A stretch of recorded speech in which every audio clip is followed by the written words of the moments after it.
The piano player is an unusual person. They willingly subject themselves to seclusion in a tiny room for sometimes 30 minutes, sometimes an hour, sometimes 5 hours, and for these people,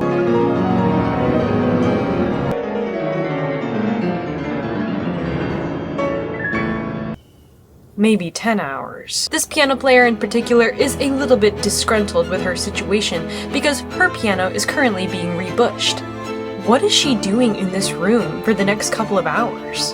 This pianist is engaging in the act of repetition, a familiar act that most pianists know about. They spend hours repeating passages endlessly. They play in front of people who don't even remember all of the notes that they just played, unless someone posted on TikTok. And that's a different story. And this pianist loves TikTok. Repetition is something that not only this disgruntled pianist deals with, but everybody deals with to an effect. Repetition is very necessary, and there are ways to magnify its benefits, and that's what we're going to talk about today. This whole repetition business is kind of complex. See, if we're just wasting our time just playing something endlessly and monotonously and mindlessly, yeah, that's going to be pretty inefficient, it's going to be wasted time, and it's going to waste half your life if you're playing piano like this all the time.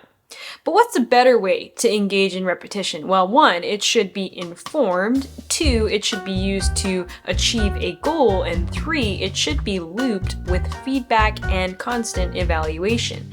Every time you repeat something, you should be learning something, and you should be going from point A to point B. Just listen to what my piano teacher had to say about this. The music, you have to have a reason for doing the repetition.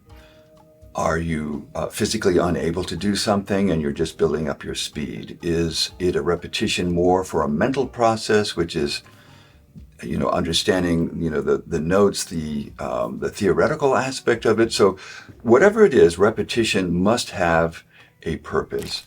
And it has to be thought of as a stepping stone. So you're starting at one place and you're going somewhere with it, and it's going to take time. And during that process, you find out a lot about the things you need. You may want to play something quite quickly and find you're not able to physically do it because you're not using the right levers or you don't have a good concept of how the hands work. So sometimes it reveals deficiencies that you need. But generally speaking, repetition is for a purpose. You are at, A, and you need to get to B. And to do so, you need to repeat something and you need to have a plan. So in essence, it's all about problem solving.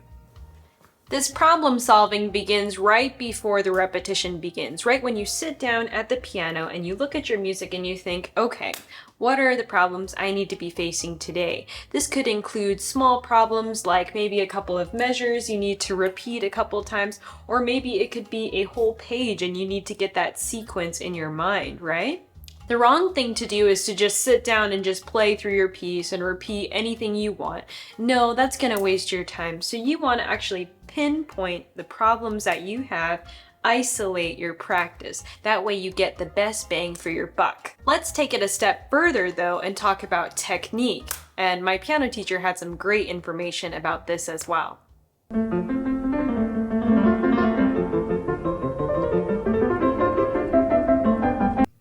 But do we use the arm?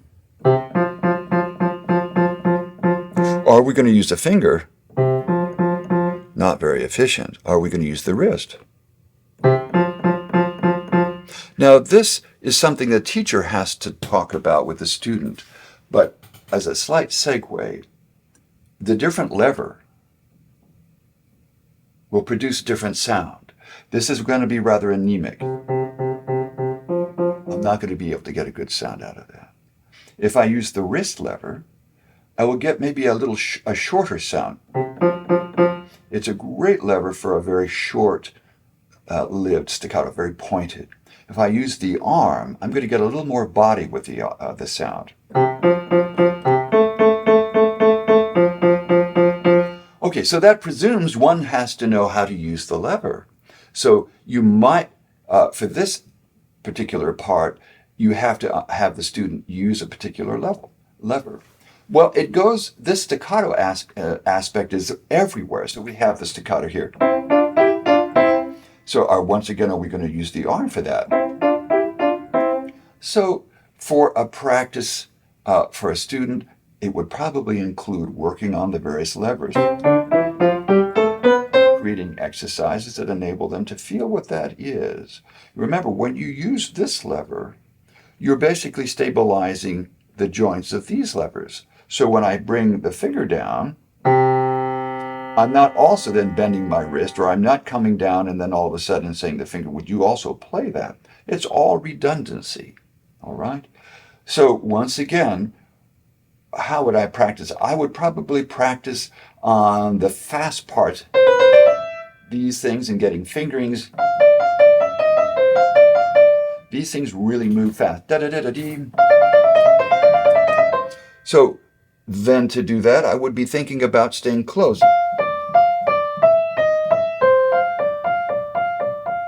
The fingers don't come off the notes.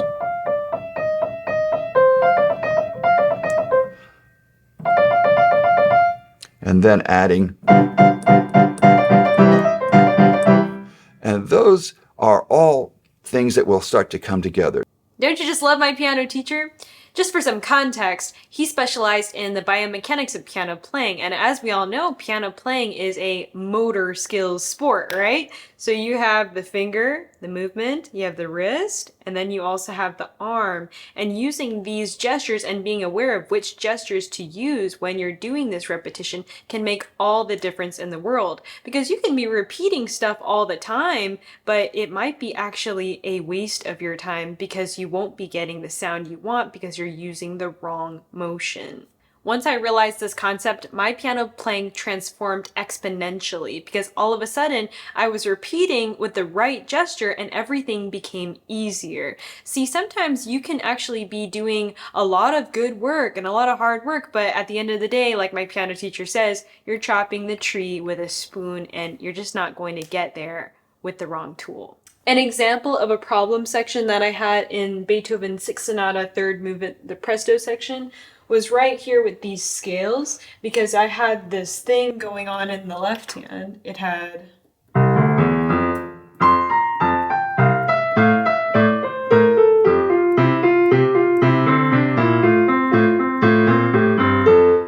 that was really hard for me because I had some hand gestures right here, and then I had that scale, and I knew that I wanted this to go really, really fast. So what I did was I stayed close.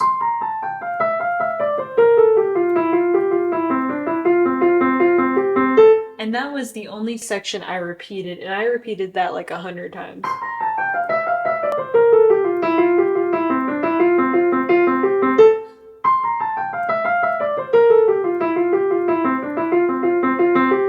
And every time I do it, I'm constantly evaluating, was that what I wanted? How can I make it better? Always thinking of constantly improving what you're repeating. And now look at this.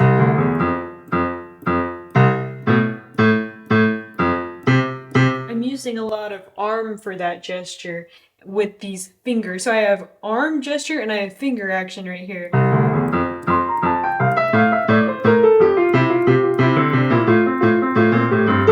And also I'm noticing I want to bring out that left hand right here, and I don't want so much scale.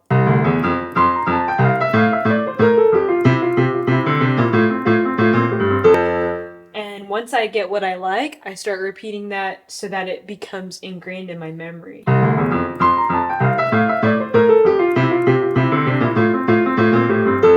And once I repeat that 100 times, I'm going to go to the next section.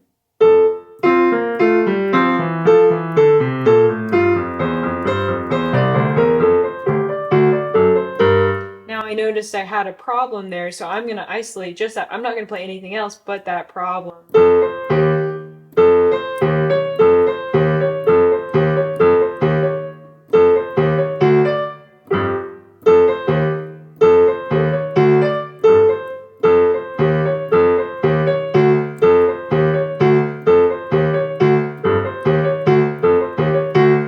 Alright, now I think I kind of got that down. Let me start from maybe a measure before. Let's see. There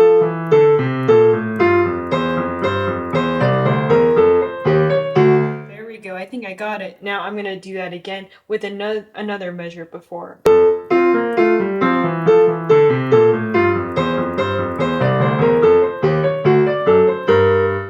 And And now I'm going to put the two sections together. And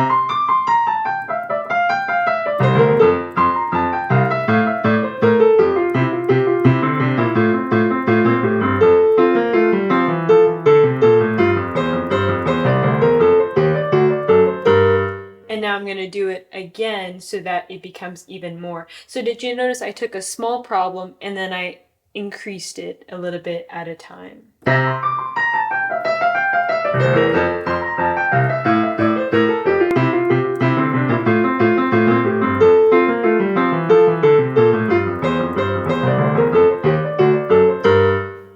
And I would practice that a couple more times, and that's an example of a small section.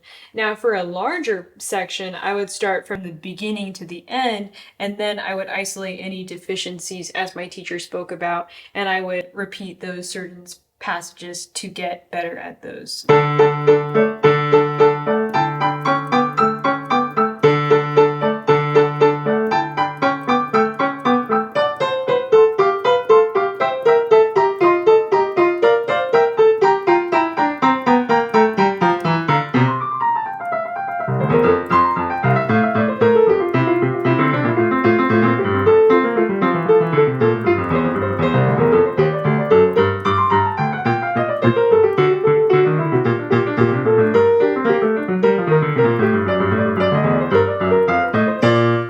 Alright, after going through that, I realized that the ending needed a little bit of work. So this is where that evaluation and constant improvement comes when you're repeating stuff and being able to listen and understand where the problems are. I asked my teacher the cliche question that all of you guys would probably ask somebody.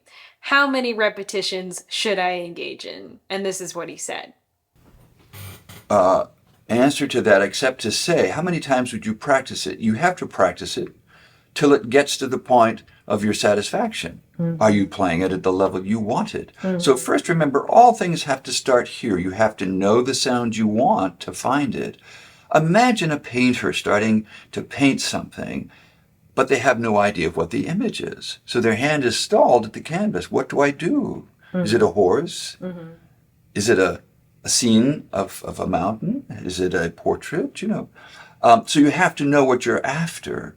So to answer your question, how long do you practice it? There's no answer for that, except to say that it has to get to the point where you are happy with it.